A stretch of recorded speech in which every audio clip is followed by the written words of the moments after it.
Go ahead.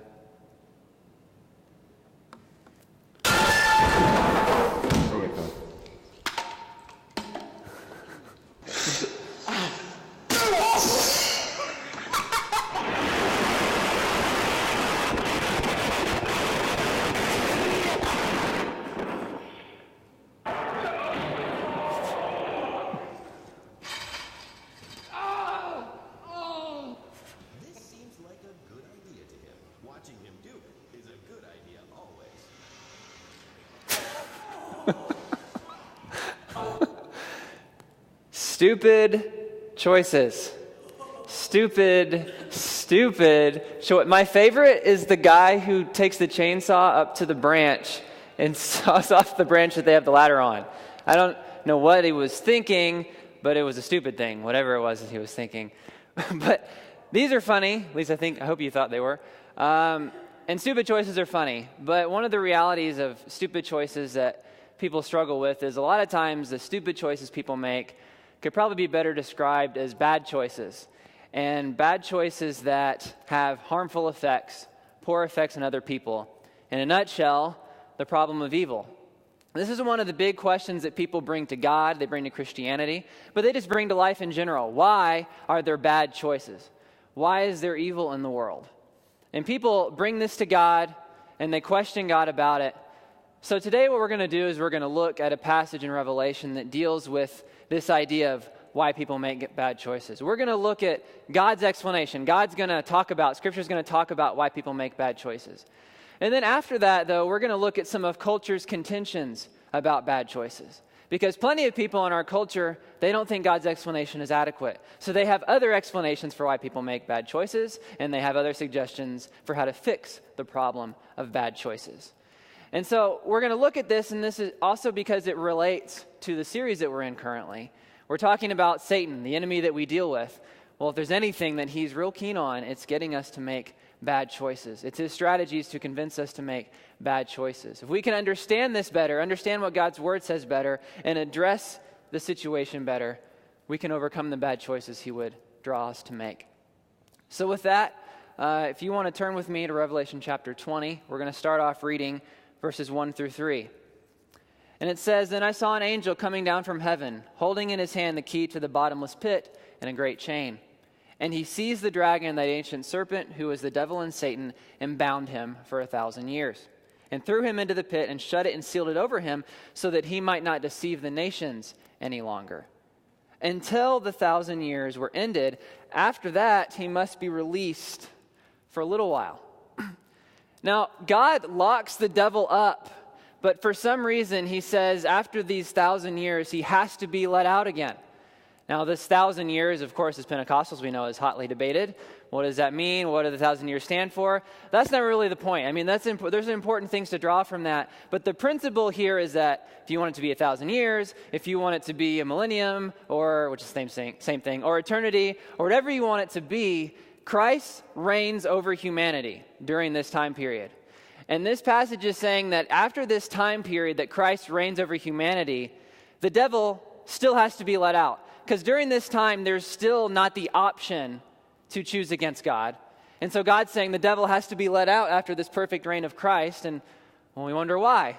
Well, I think the answer is in verse 7. It says, "When the 1,000 years are ended, Satan will be released from his prison and will come out to deceive the nations that are at the four corners of the earth, Gog and Magog, to gather them for battle." And then this is the key point.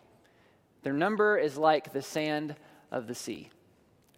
Their number is like the sand of the sea. After 1,000 years, or however you want to understand that, of Christ's perfect reign over humanity, there is still an innumerable number of people that turn to the enemy, that reject God and follow the enemy's temptation. They've had perfect rule of God over them for all this time, and yet people still choose to go the other way. And I think God, in a sense, is understanding something here. There is no external force or coercion that can make people choose God. Even the perfect reign of Christ cannot force people to choose him. Freedom entails the possibility of a bad choice. And so this is what God communicates about freedom of choice.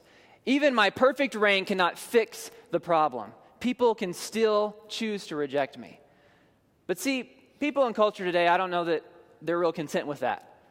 They want a better explanation than that. So we're going to look at a couple other explanations for why people make bad choices. The first explanation, many people would say the reason we don't make good choices is because of a lack of education. This finds grounding in Socrates. Socrates said that ignorance was the reason people made bad choices. People are ignorant of how bad the consequences are of their choices. So if they were to fully understand them, they wouldn't make them. So what we need to do is we need to educate the masses. We need to educate everyone. And if everyone has adequate education, they understand bad choices. They understand the implications of their actions. They will cease to make bad choices. But we know this is certainly false. Plenty of people are highly educated and highly evil. The men who flew the planes into the trade towers and killed 3,000 people came to this country specifically to get education on how to fly a plane to kill 3,000 people. And I'm always reminded of a story that my history professor told me in high school of two young men who thought they were smarter than the criminal justice system. They were highly educated, and they wanted to prove that they could make the perfect crime. So they literally picked up a young boy that they made friends with, killed him, disfigured his remains with hydrochloric acid so that they wouldn't be caught. Of course, the irony is they still got caught because they missed some major details. But the point is, they use education in service to the problem. It doesn't fix the problem. Education could be used in service to the problem. It doesn't fix the problem. Well, what about us here today? Well, you're here getting your education at seminary. But just because you're getting this education does not guarantee that you're going to go out and you make good choices with it. You can go out and preach God's kingdom. You can go out and preach God's purposes. You can go out and build his church. Or you can go out and build your kingdom. You can build your church. You can build your name. You can make it about you. The education can be in service to the problem, or it can work against it, but that choice is yours. Education doesn't fix the problem. It doesn't get to the root of the problem. The problem is deeper. So secondly, let's consider something else. What about material possessions? Or basic needs. If everyone's basic needs were met, there'd be no more conflict in the world because there'd be no limited resources being fought over amongst people. We won't have war anymore because everyone's needs are met. Now, this has good motivations to it. But as many of us know, if you take the statistics of wealth in the world and roughly put everyone into 100 people, one person will have 99% of the wealth. We are increasingly defining what the word need means, even at the expense of other people. Bad choices in the name of our greed. One of the main examples I think of for this is the stories of Enron and WorldCom. I especially think of Enron. These people have far more than any people would say they needed. But in the name of their greed, they continue to build a company on false pretenses until it crashed, and people lost their life's retirement. Tons of people in the company lost everything that they had in the name of a few people's excessive greed. Their material possessions, their basic needs being met did not fix the problem. It was in service to the problem. It was in service to the problem. The problem is deeper. And so I know a lot of us here have had social justice classes, or if we've at least dealt with this issue. Social justice is a part of God's justice. But one of the issues we have to wrestle with is we can't go into certain places and just throw money at people. Just meet their basic physical needs. That is important. It's a part of the gospel. But if that is all that we're doing, that money can be abused. It can be twisted. It can be used for other selfish gains. It can be used in service to the problem. We're now realizing this in America. Some of the aid we've been throwing at countries used in service to the problem, not fixing the problem. The problem is deeper. So education doesn't explain the problem. Material possessions doesn't explain the problem. So what is the real problem? We talked about how God said he thought that freedom meant people had to make a bad choice, but we didn't get to the root of why. Why does freedom mean we make bad choices? There's some people that are always going to make bad choices. Well, the root of the problem is a sin problem. The root of the problem is a sin problem.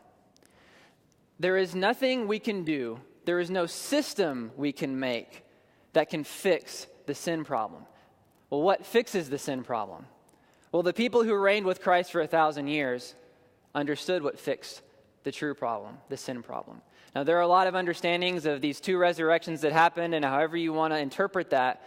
But the point is, the people who didn't follow the beast, the people who stayed in God's city when they made war on the city, the people who remained with Christ are the people who made this decision. I saw the souls of those who have been beheaded for the testimony of Jesus and for the word of God, and those who had not worshipped the beast or its image. Been beheaded for the testimony of Jesus and for the word of God. Plain and simple, I know this is simple for us seminarians, but the fact is they had faith unto death. They had real, grounded faith in Christ and in his word, in his grace, in his word. This is what fixes the sin problem. This is what deals with the sin problem, is faith in Christ's grace. Systems do not save. Only Jesus saves.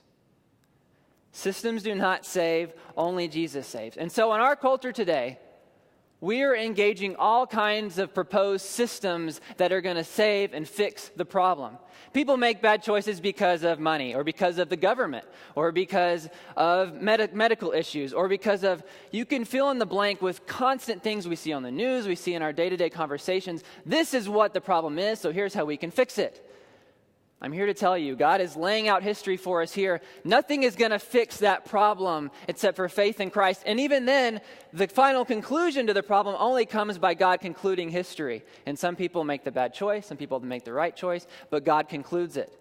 Nothing else is going to fix history. Nothing else is going to redeem history except for God ending it the way he's going to. But in the meantime, faith in Christ.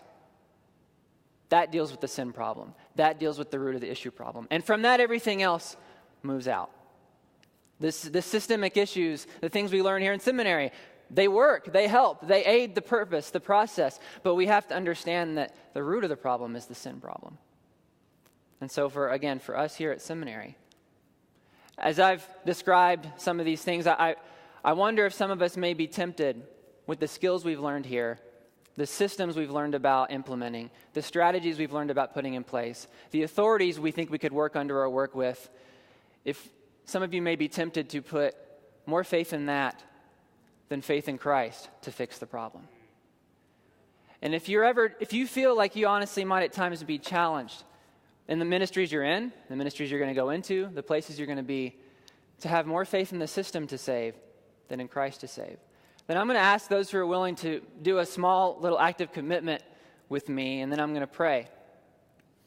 But if you think that that could be a temptation for you, taking what you've learned in seminary and making it in service to the problem rather than a solution to the real problem, rather than putting faith in Christ first, I'd like you to just wave your Bible or your handheld or whatever you use for the Bible.